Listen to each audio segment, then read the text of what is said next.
Welcome to Cycling Demystified, brought to you by Foundation Bikefit and Frequency Cycle Works, the podcast where we help you take your cycling to the next level by sharing the knowledge from experienced bike fitters, mechanics, and the hidden players within the bike industry.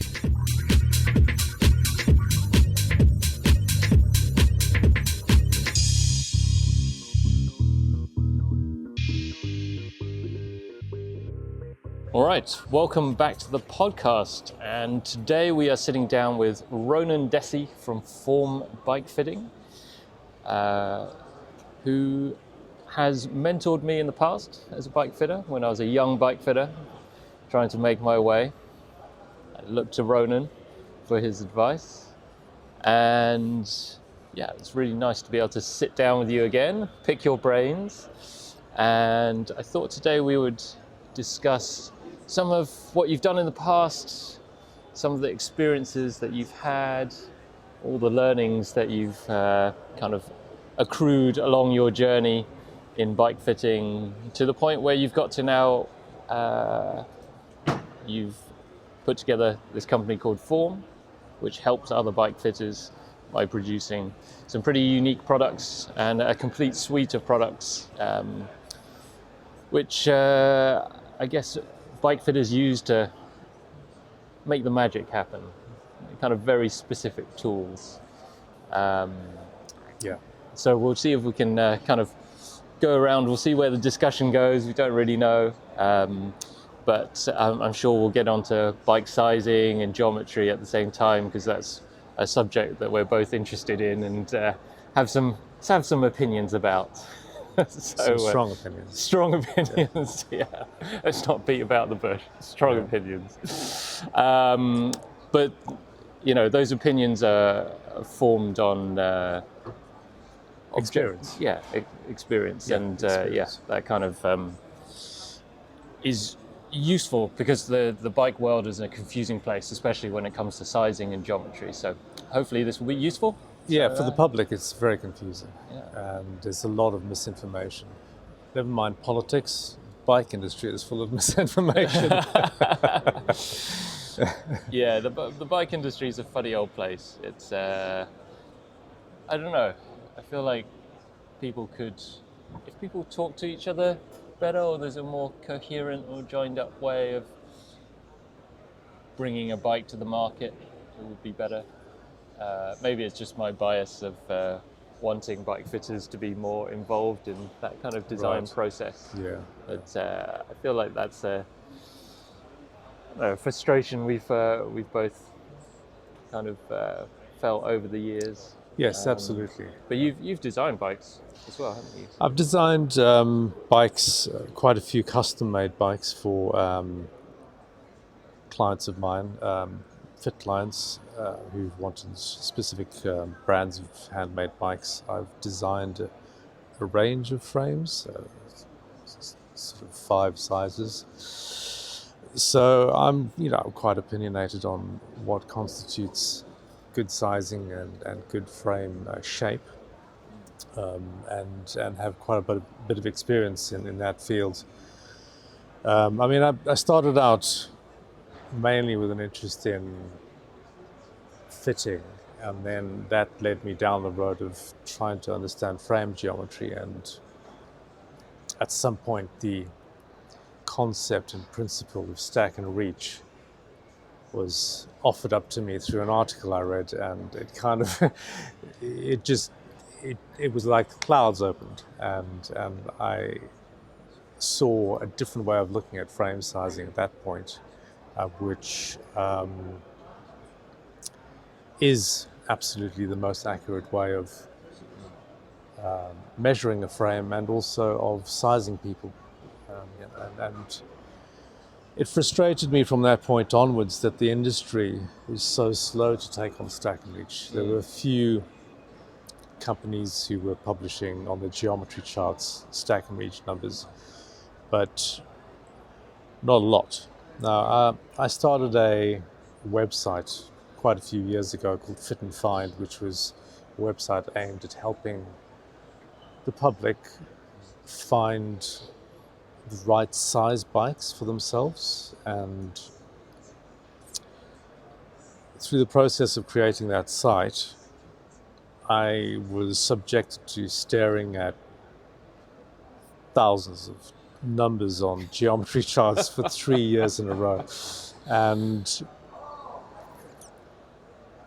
it frustrated me that geometry was still in the dark ages for a lot of companies, too difficult to understand for the layman, and that stack and reach was an opportunity to make things far simpler for everyone, really.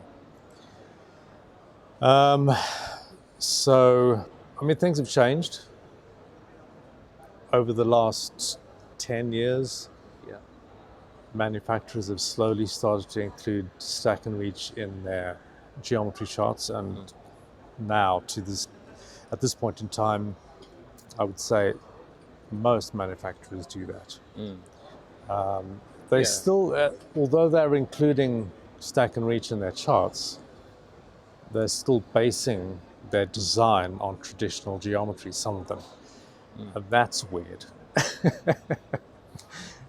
All right, Ronan, so let's put things into a little bit more of a timeline context and head back into time. Let's talk about where you started getting into fitting, what kind of piqued your interest, and how that led into more of your frame design, and then how that led into more designing around the products that you make now for bike fitters. So was it back in Condor days when you were kind of bike fitting? Yeah, I mean, my interest in fitting was before that. I had gotten the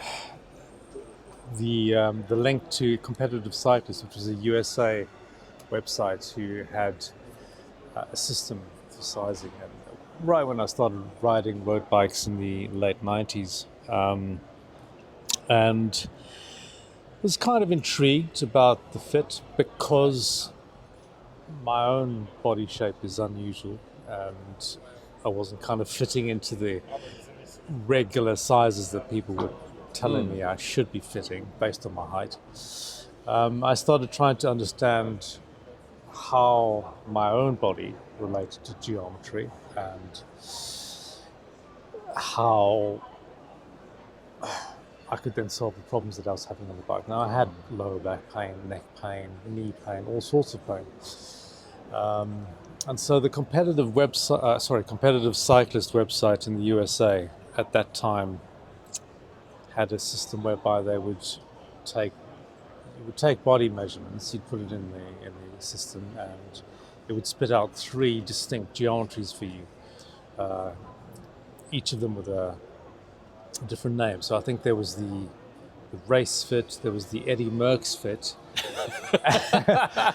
To be honest, I can't remember what the third one was, but they were all different. And that was even more confusing because the difference in geometry between all of those fits, they were all supposed to be right for me, based on my morphology. The difference between the geometries was quite large. I remember, even now, I remember that the shortest top tube that was suggested was 535, and the longest was 575. Wow. And now, 15, 20 years later, I realize how flawed it all was and how unhelpful in a lot of ways. So was it, in really basic terms, it was trying to give you what someone would deem maybe an aggressive race fit, which is long, puts your body into a long, low position? So the race fit would have been that. The Eddie Merckx fit, I think, was more traditional at that point in time and not as race orientated. And the third one, again, I can't quite remember. More upright. I'm not even sure it was more upright. Yeah. I think it might just have been shorter in the reach. Something different. Anyway. Yeah. So I think just for the listeners to put into context, like when we talk about geometry, we're literally talking about the shape of your bicycle frame and the dimensions of all of the tubes and at what angles they're all kind of welded together or put together to create a specific shape that is designed both to accommodate your body, allow your body to move well on the bike, to create good movement, but also produce a bike that rides in a certain way. It has a certain feel when you sit on it and start pedaling. You know, how quickly it turns, how stable it feels in a straight line or round corners. All these things. There's like a million different things that you can talk about. But I think today we're going to concentrate more on positional geometry and talking about how geometry affects how you sit on the bike and those kind of choices. And even back in those days, it seems like there was a choice. You know, you could decide to, even though you're the same body size, you could decide to position yourself in a more kind of aerodynamic, racy kind of position, or not. Yes. So Eddie Merckx was not a racy kind of position. The greatest racer of all time. Yeah, I think you got the 90s racy position, which was still based on a traditional horizontal top tube type geometry, and very long, very long. Which, you know, it's become less of a thing these days in some contexts. And but I think that the Eddie Merckx fit was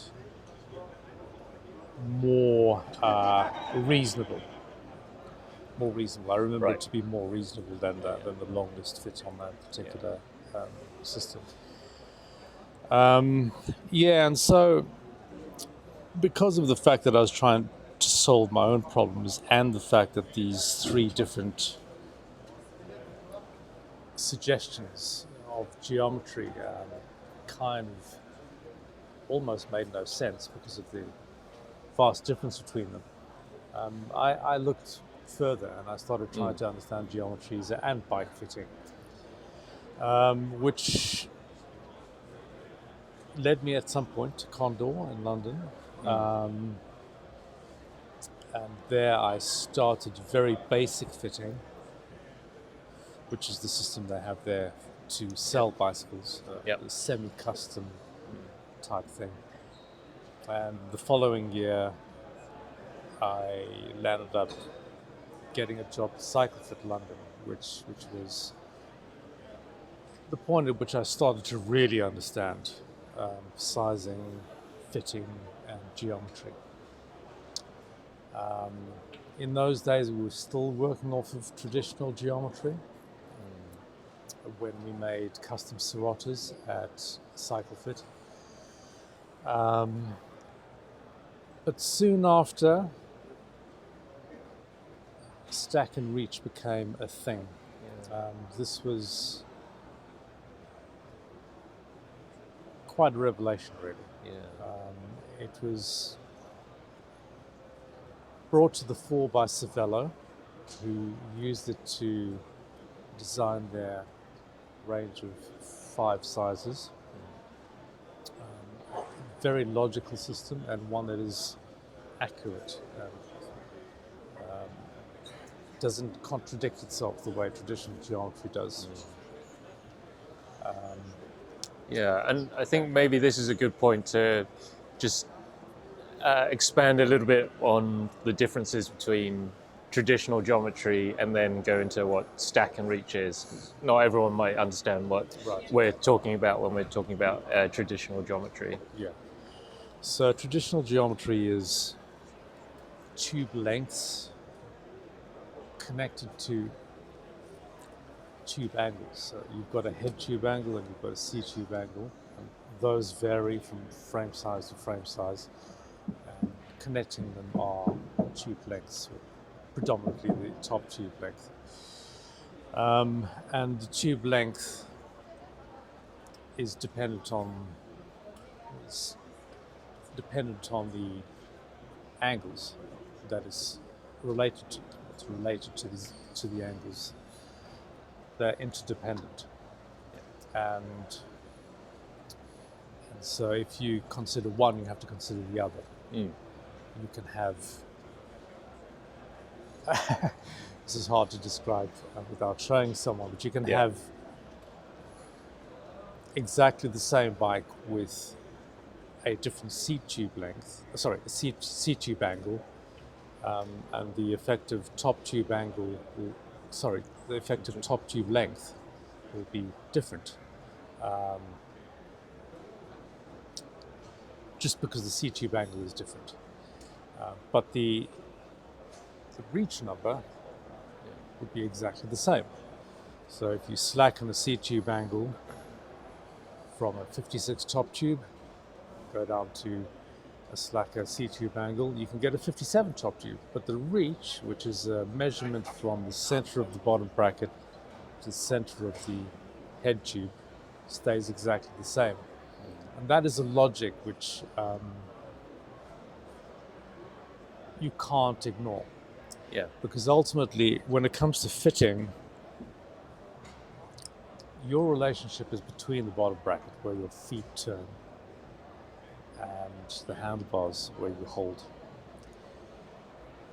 The saddle can be moved forwards and backwards, and so the seat tube angle, although it's not important, although it's a thing,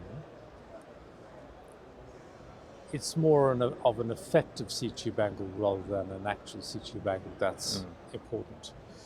And that can be achieved with a saddle moving forwards and backwards, either with a set back seat post, inline seat post, or the rails themselves. Yep. So, yeah, I think the key point is traditionally people used to use those lengths of the tube to define the size of their bike. yes. So whether that was, and even that was confusing because people would use top tube length maybe as a size, or sometimes they use the seat tube length as a size. Yes. But it was not even that wasn't consistent. Seat tube length is measured sometimes center to center, sometimes center to top. Yeah. But I mean, in the old days, it was kind of a little bit more consistent, even though there were differences.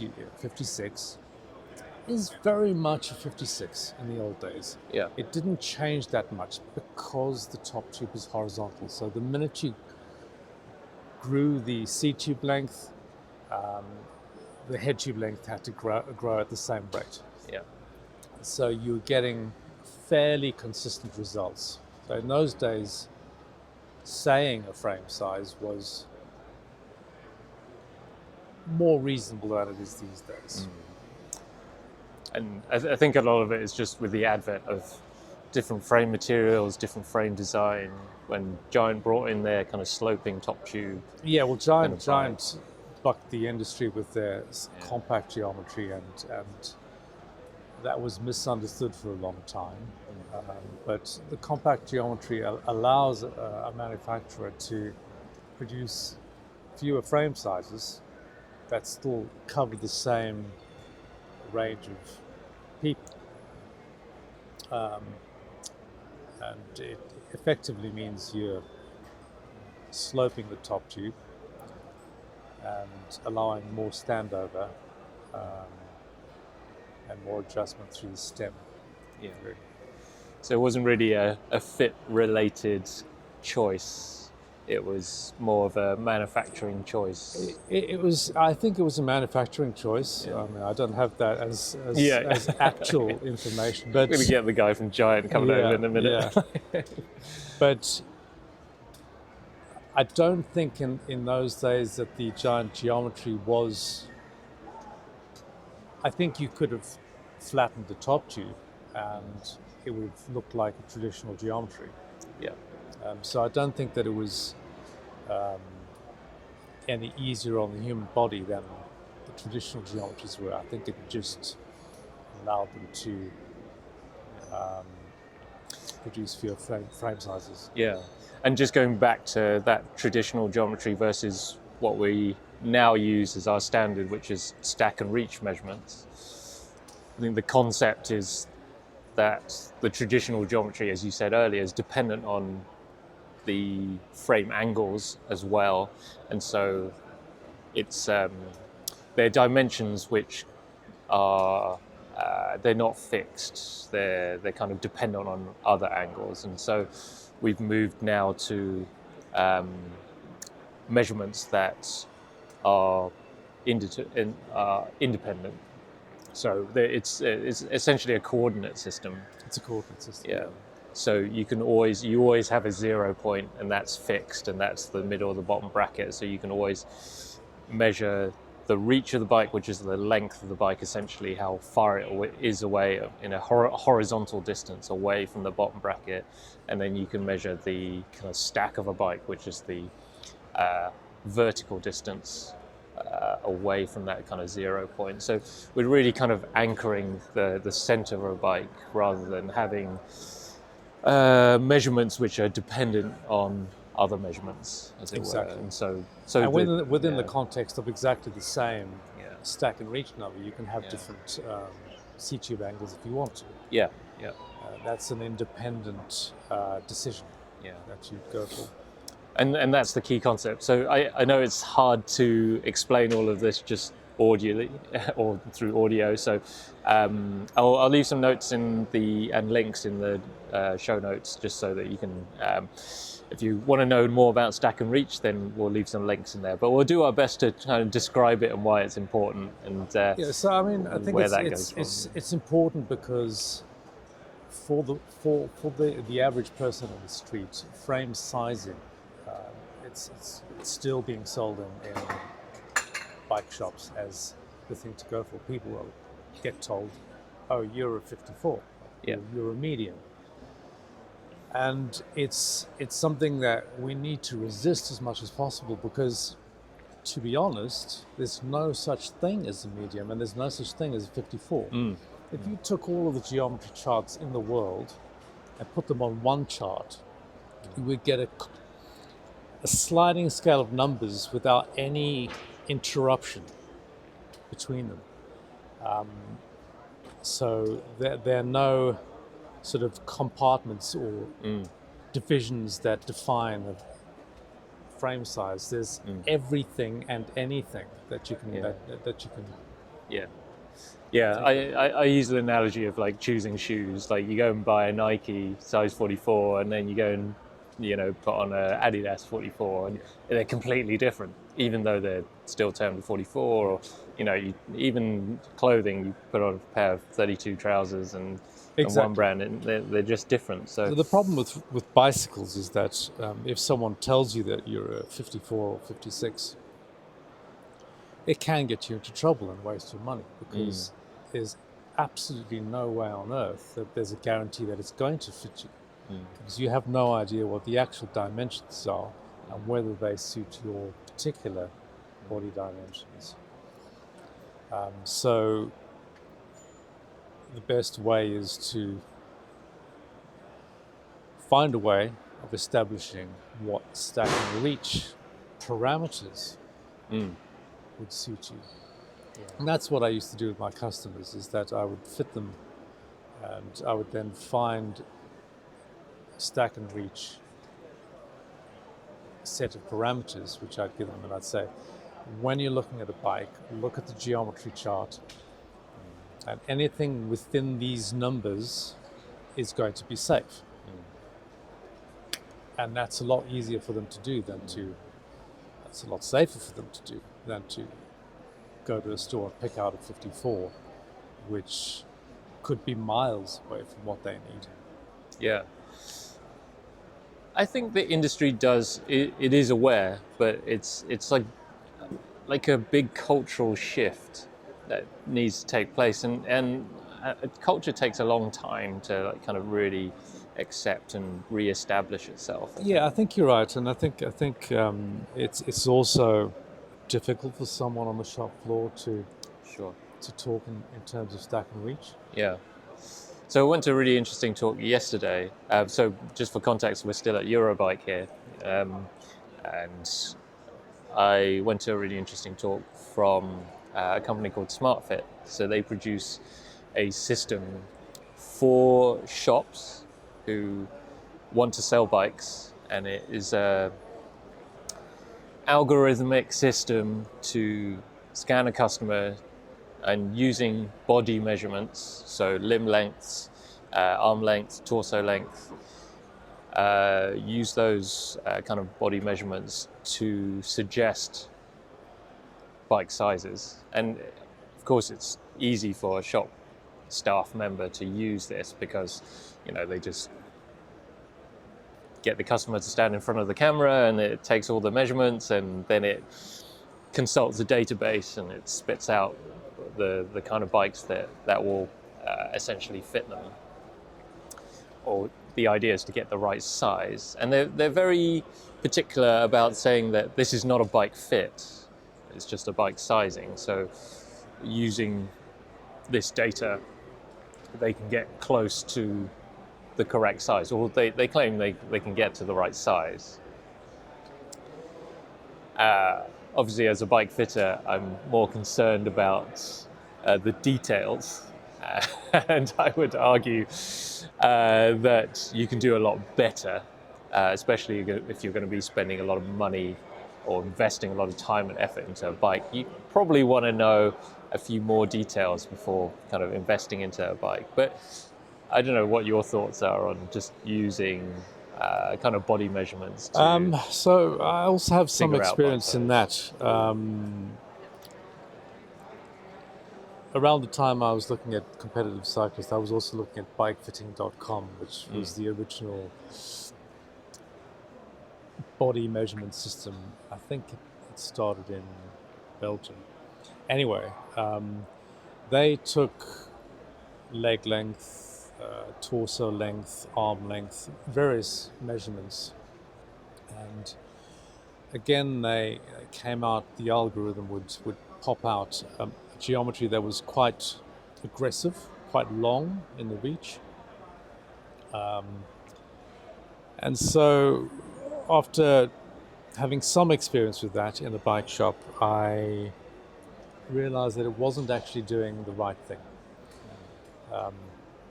And my opinion at that point was that the more measurements you take from a rider, the more assumptions you have to make about that rider and the more mistakes you can make about that rider. Which led me to create a system which I used on a website that we put together probably about 10 years ago, called Fit and Find. I think I mentioned it earlier. Yeah. Which was based on only 2 measurements. So the idea was to reduce the potential for mistakes and use the 2 key measurements to establish a set of parameters after which you then get fitted and you can adjust within those parameters.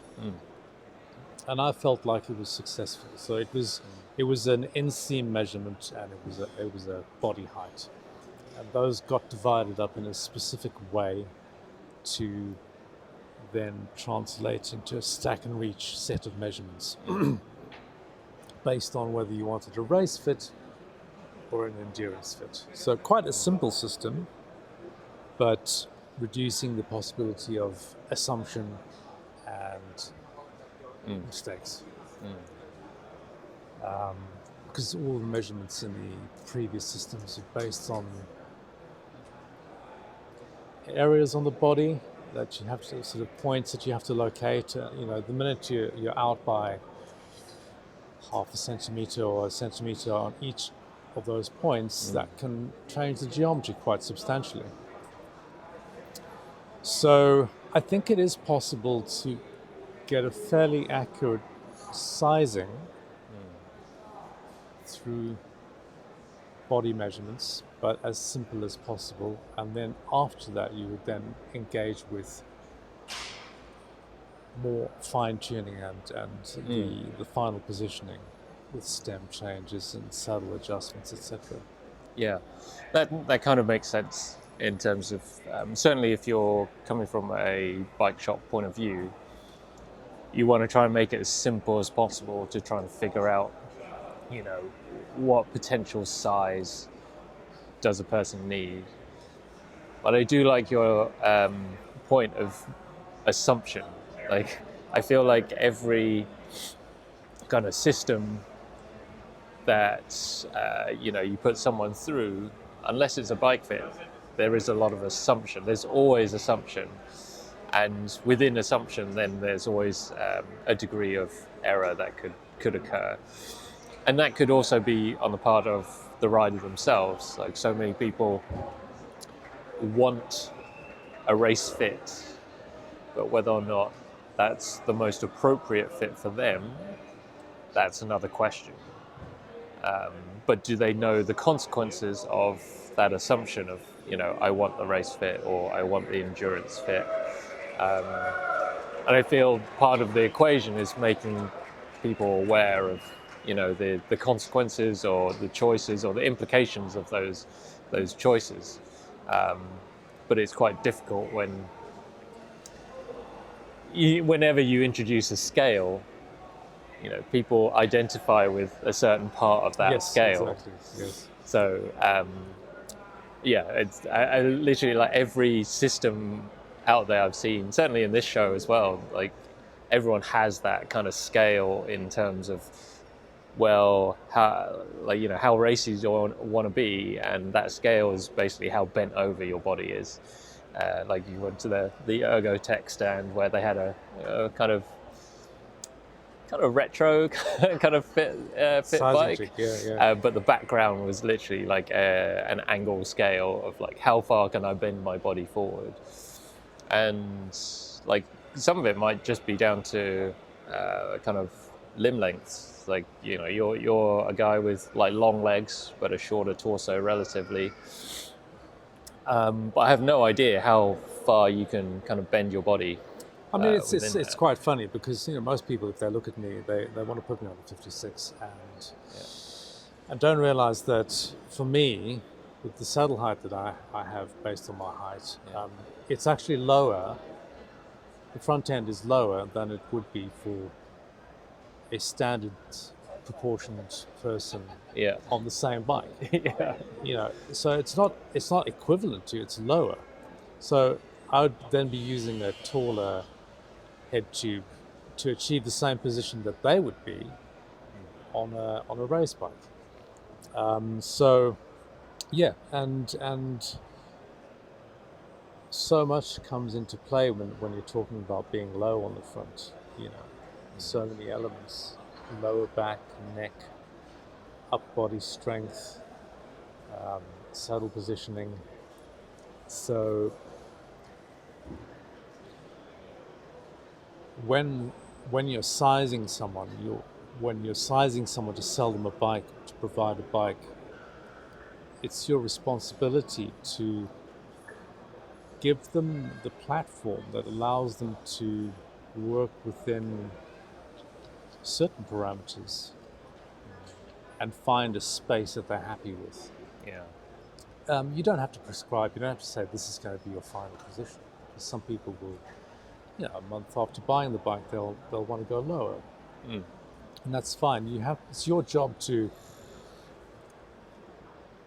put them on a platform that allows them to develop as well. Gives them a good starting point and allows them to develop. Absolutely. Like, our key elements within, or key aims within our bike sizing sessions, always to get those kind of right parameters, but also provide an adjustment range, or let them know that, ideally we'd like a couple of spaces below the stem, a couple of spaces above, so that there is choice after you get the new bike and you develop as a rider. Or if, they're going for that slammed stem aesthetic, then, they know that's what they're getting and there's no movement. And so it's about education and giving people choices. And maybe from a shop point of view, if you're a good shop and a good salesperson, then you can size someone up and get them the right size of bike, but they must be aware that there is more choice after that kind of sale, that you can move bits of the bike around. And maybe that's the realm of bike fitting, where you kind of dial in the details a little bit more, and so on. Because not everyone wants to jump straight into a bike fit session, like as soon as they buy a bike. However, I feel like bike fitting becomes ever more important in the current climate, where bike parts are becoming ever more proprietary, bike parts are becoming more integrated, Yes. and actual adjustments of bikes are just really, really More difficult. difficult and expensive. And people are still being sold things that they're not aware of, particularly through online platforms where like it looks great, but you haven't even seen the bike before you buy it, and you're not aware of all the kind of choices or lack of choice within that kind of bike system. And so I feel like bike sizing and bike fitting should be a little bit closer these days, and it becomes more important to make people aware of that. Absolutely. Yeah. So, so what happened with Fit and Fine? Was it Fit and Fine? Yeah. Yeah. Fit and Find was two things I think happened with Fit and Find. Firstly, I spent 3 years staring at geometry charts and having to update every season. And you'd be surprised at how quickly seasons come around in the bike industry. So it was quite difficult maintaining the database because of the different ways that geometry charts were presented by different manufacturers. We had to create a system which would collate and transfer everything onto our own spreadsheet, which had its own system, which would then be fed into the computer, the software, which would then become available on the sizing system. And yeah, this is before the days of cloud computing and Google spreadsheets and all the rest of it. So well, not quite, but it was challenging to both to market the system to an industry which were dubious about how valid this was, how effective it was, and who didn't really want to pay a subscription fee for something like that. So it got to be quite a lot of work for not much payback, and for me it just didn't make sense to continue staring at geometry charts and updating every year without having that much take on or uptake, let's say. I'd probably say you're probably a little bit ahead of your time there, I think. Possibly, I don't know. Because essentially that's kind of what the new systems do. They just aggregate all the data from, they're constantly inputting the data from geometry charts from manufacturers. Yes. And you kind of have to trust that they've put in the right kind of data too. Because as you found also, like geometry charts aren't always correct. They're not always correct, yeah. I found a lot of mistakes which, yeah, I mean, interestingly, I often would contact the manufacturers and tell them about mistakes and they wouldn't be corrected. Yeah.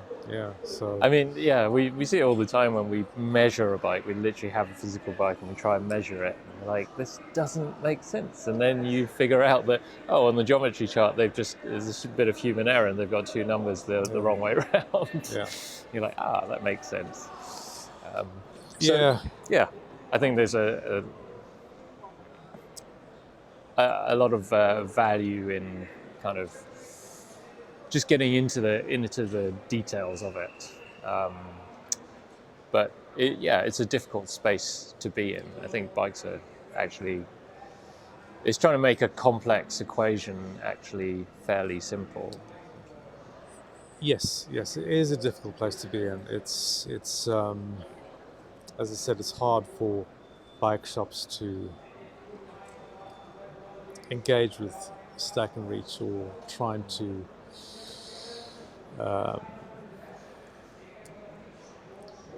recommend sizes in a different way to the way they've been used to for the last 30, 40 years. Yeah. It's understandable. And potentially it's up to manufacturers to present an easier and more accurate way sizing people. I think this is why Giant has just released a, air quotes, bike fitting system with a new jig and AI technology. It could be. It's hard to gauge intent when companies do this sort of thing. I mean, certainly from the outside, looking at Giant as the biggest bike manufacturer in the world, their sales are up 70% from like last year. They sell a lot of bikes. All the other kind of bike fitting systems, which are owned by other big bike brands, have kind of slightly fallen out of favor or kind of waning. And so Giant have built their own jig, which is actually probably more advanced than anything out there at the moment. Yeah. Accompanied by an AI program, which pretty much automatically kind of sizes someone on that jig by moving it around.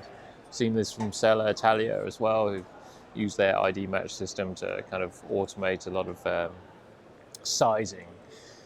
And it's an impressive piece of kit. And if you were a punter wanting to buy a bike and you walked into a Giant store with this kind of fancy kit and they said, yeah, look, we can stick you on this machine and it will figure out the kind of right parameters for you, then the theatre of that is pretty attractive.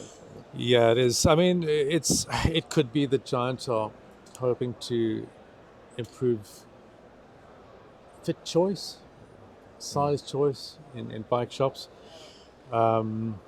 Historically, I think the issue with systems like this is that there's not been enough input on the algorithms from bike fitters. So again, manufacturers are making assumptions, or they're producing calculations which are possibly too general or incorrect. And I think there's a wealth of knowledge in the bike fitting world, and manufacturers should be speaking to bike fitters to understand what the population can deal with in terms of geometry. Manufacturers should be speaking to bike fitters. That's where the information lies, because bike fitters are seeing customers every single day and dealing with the reality of badly fitting bicycles. Yeah, we're the problem solvers, so we see all the issues. But I don't know. This is where the blurry line between kind of business and customer relations. Sure, but if Giant are creating a system, which they have just done, did they speak to bike fitters to get the information to create the algorithms? I don't know. We shall see. We'll have to. I'll see if I can collar one of them. To see if I can interview them. See if they will give us any information. But yeah, let's move back to kind of geometry, because we've talked about stack and reach, and we've talked about this on the podcast before. I'll leave some links again about more about stack and reach. But again, if you can get to know your stack and reach parameters and numbers, this will give you a super good grounding or base from which to kind of figure out your frame sizes. And once you know your parameters, like, it becomes so much easier to choose. Yeah, I mean, it's for life. It's quite literally for life. Yeah. So for those who don't know, the stack number of a frame is the vertical distance between the center of the bottom bracket and the center of the top of the head tube. And that relates very specifically to your inseam and also to how low you want to or should have your handlebar. The reach number on frame geometry relates specifically to torso length.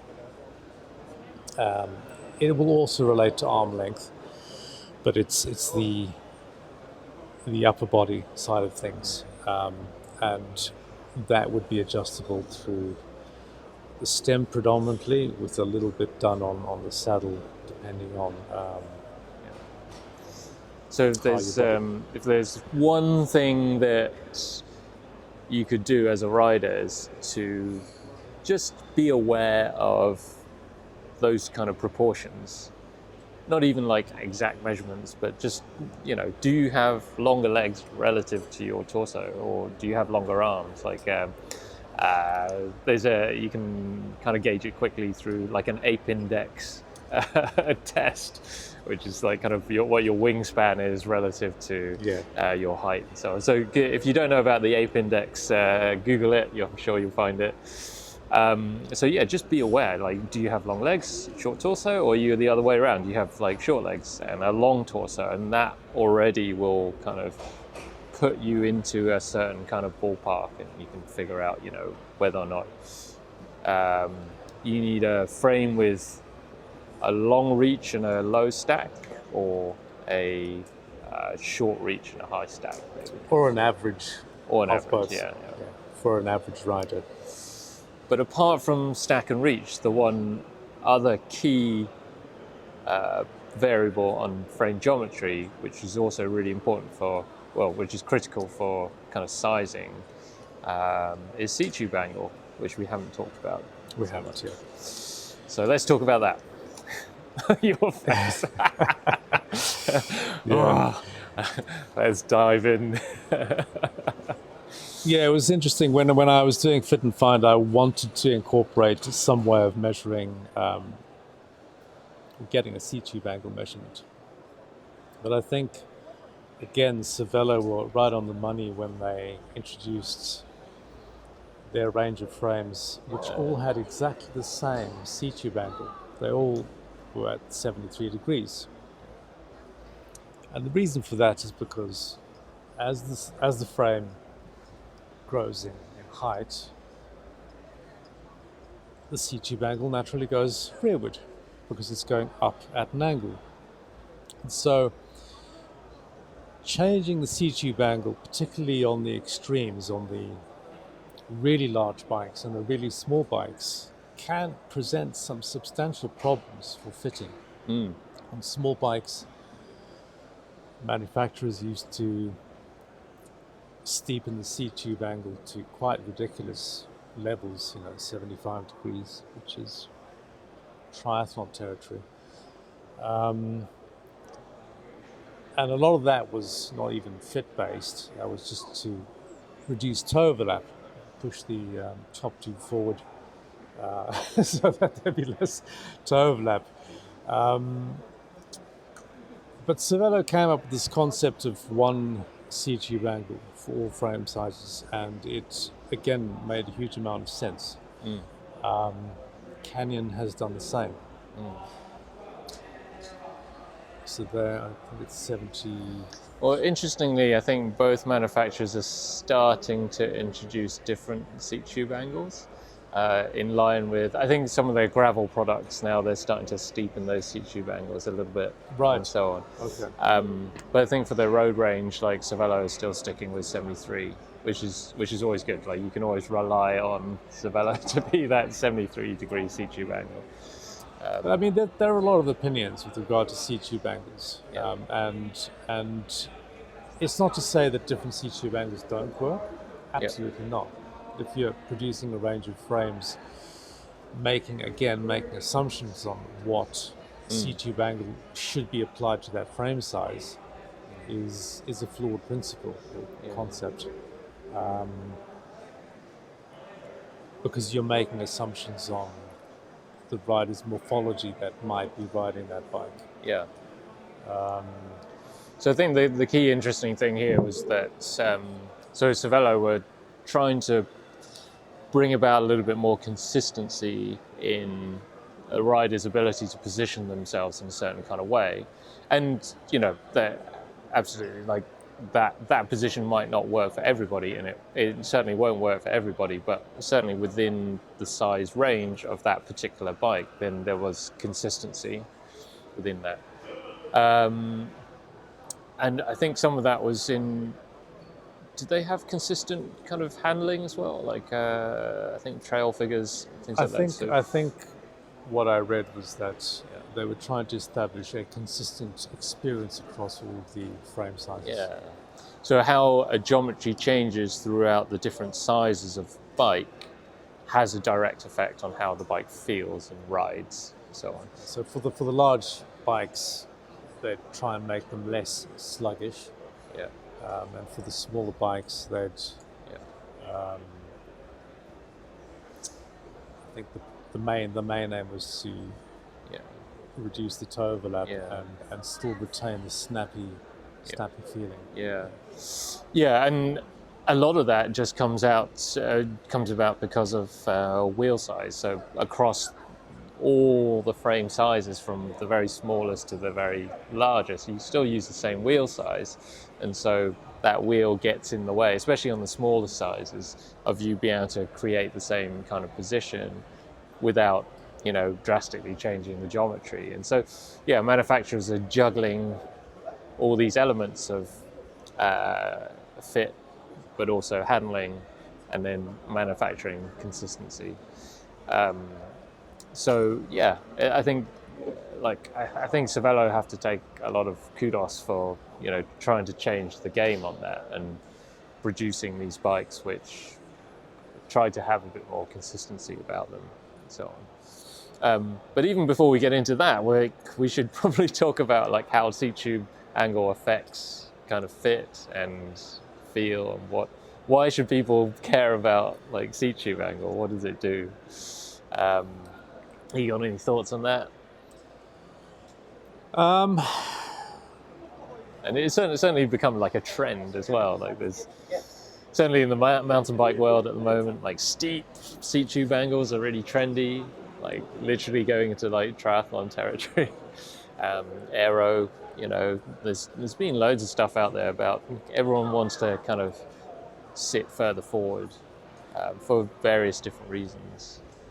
And I know you used to fit with a more forward sitting position for a Yes, time quite a few years back, and I kind of I was like, oh, what's this guy doing? Yeah, it was purely a function of finding a balanced position for whatever rider was in front of me.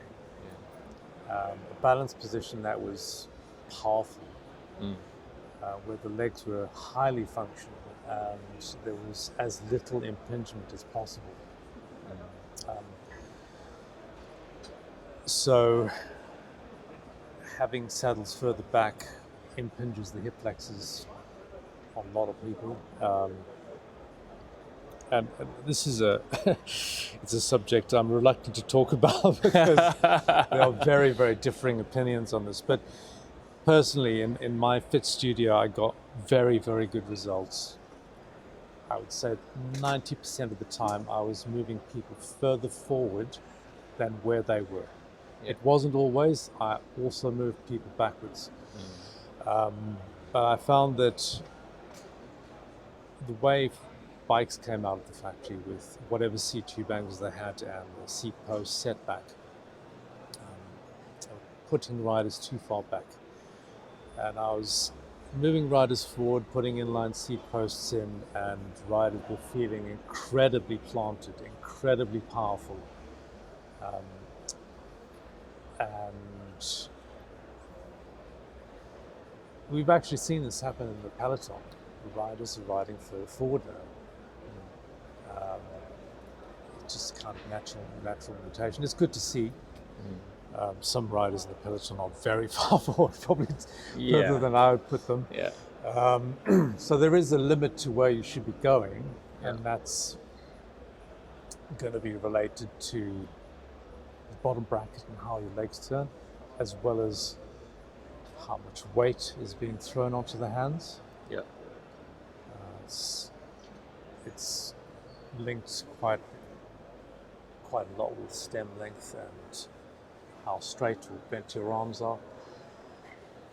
Yeah, I think just as a quick kind of overview, the further forward you tend to sit your saddle, the more your body weight is over the bottom bracket, The more weight you're going to put on your arms, the more strength you need in your torso to sustain the position.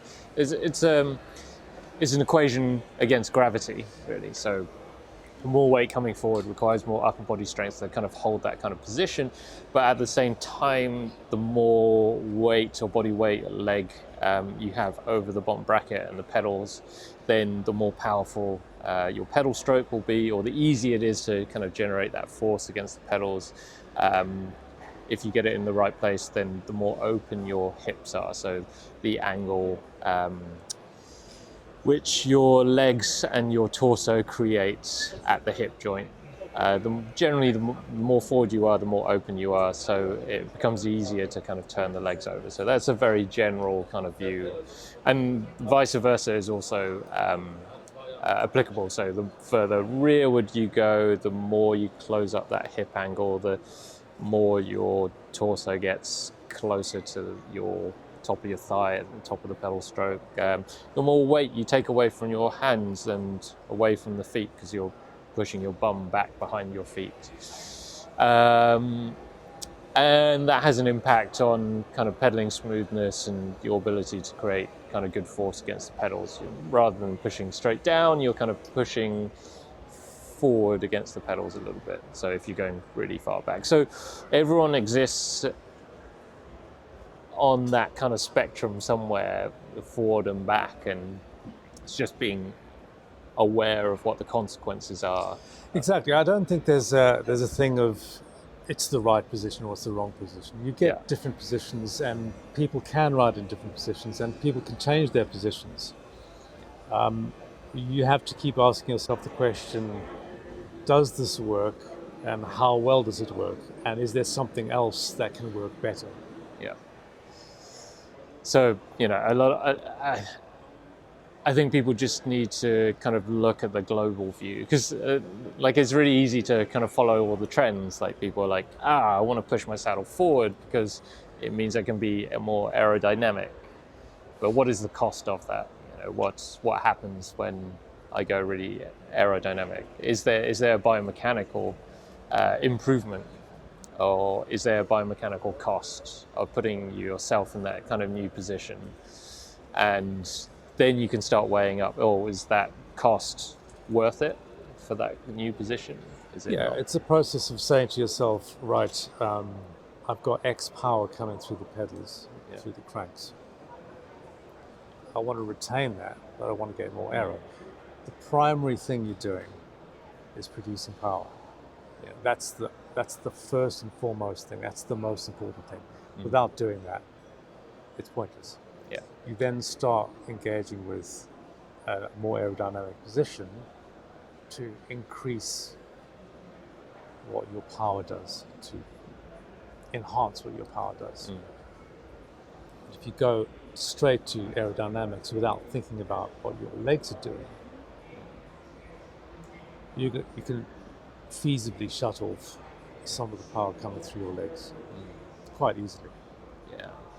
So would you say that we kind of want to think about the bike in two halves in terms of geometry? So we have stack and reach that describes the front end of the bike, and then seat tube angle, which describes the back end of the bike. And you need to know both to get a good kind of fit.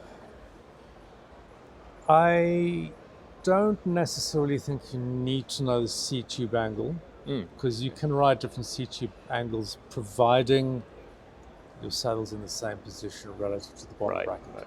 So you through like adjusting like seat posts and things like that. Yeah. Set back seat post, inline seat post, or just sliding the saddle on the rails. Yeah. So it's important to know your saddle's position in relation to the bottom bracket. That's very important, because that's your engine. Yeah. And then when you're looking at a bike, you quite simply need to figure out whether that bike will facilitate that position, irrespective of its seat tube angle. So if seat tube angle could have its own stack and reach, that would be ideal. Yeah. So a rear stack and reach, because that's giving you an XY coordinate for your saddle. which is really what you're looking for, rather than an angle. Yeah. Yeah, we do take a measurement, especially when we're building a custom bike, of where the seat clamp is, so where it clamps the saddle. Yes. So we take an X and Y measurement of that, and that can become kind of useful. But there's no geometry chart equivalent of there isn't. that. So Yeah, so maybe that's the next step. Is the future. it could be. I can't see it happening though. Yeah.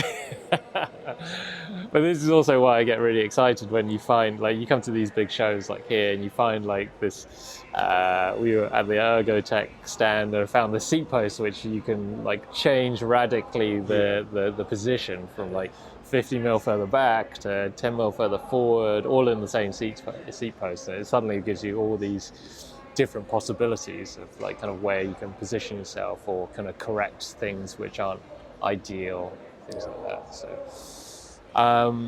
So I don't know, would you advise people to experiment with their saddle position?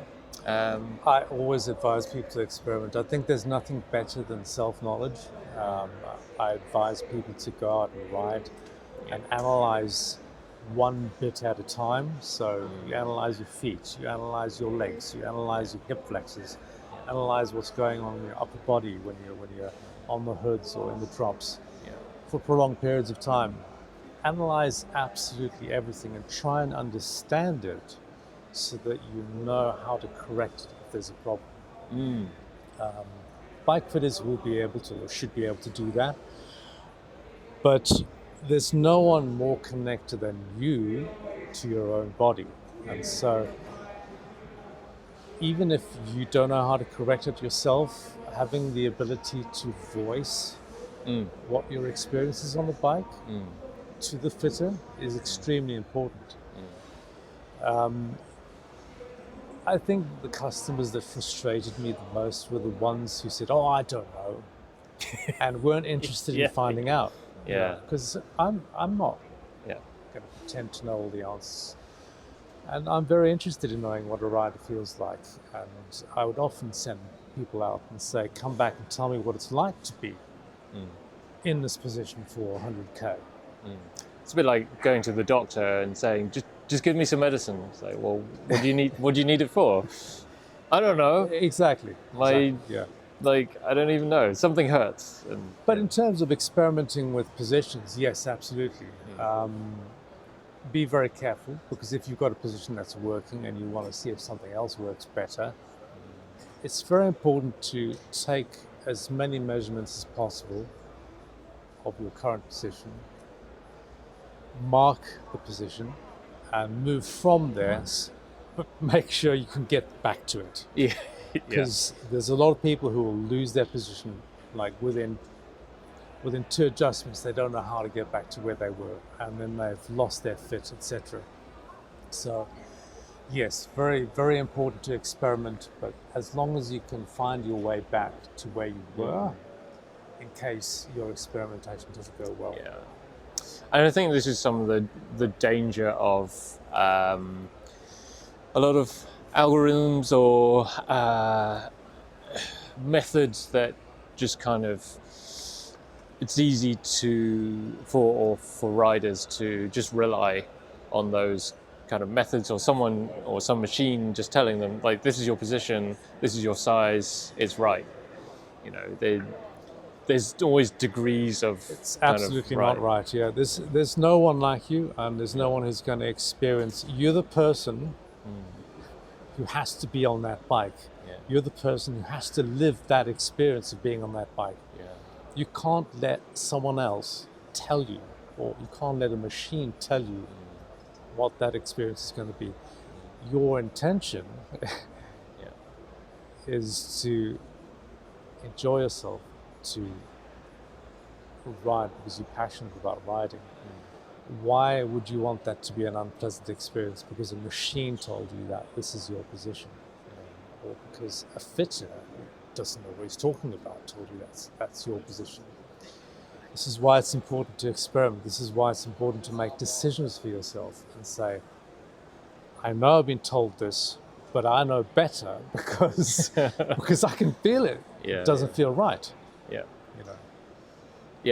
And if I think people who are listening to this podcast, and if you've got this far through the conversation, then you're probably going to be one of those kind of people who want to experiment. They care. You care about your connection with your body, with your bike, and how that kind of relationship kind of works, and you want to make it work. So hopefully that has given you some food for thought. It's nice that we see eye to eye on a lot of geometry and kind of what's important, especially on the experimentation parts. It's almost exactly what I try and say to the riders. We've done the fit, you need to go out and ride it and experiment and see what happens. And give me some feedback. What was it good? Was it bad? And then we can start iterating some more, because you just don't know what's going to happen until someone goes and rides the bike. And as a fitter, I always want to know. I want to know more. Maybe that's just me, and that's why I became a fitter, because I always wanted to know. And just having a bike size, your medium, your a 56, that wasn't enough. It's like, well, there's a reason why there's lots of different stem lengths and different handlebars and seat posts and all the rest of it. Is there to accommodate the infinite variation of humanity, as it were. So, go forth, experiment.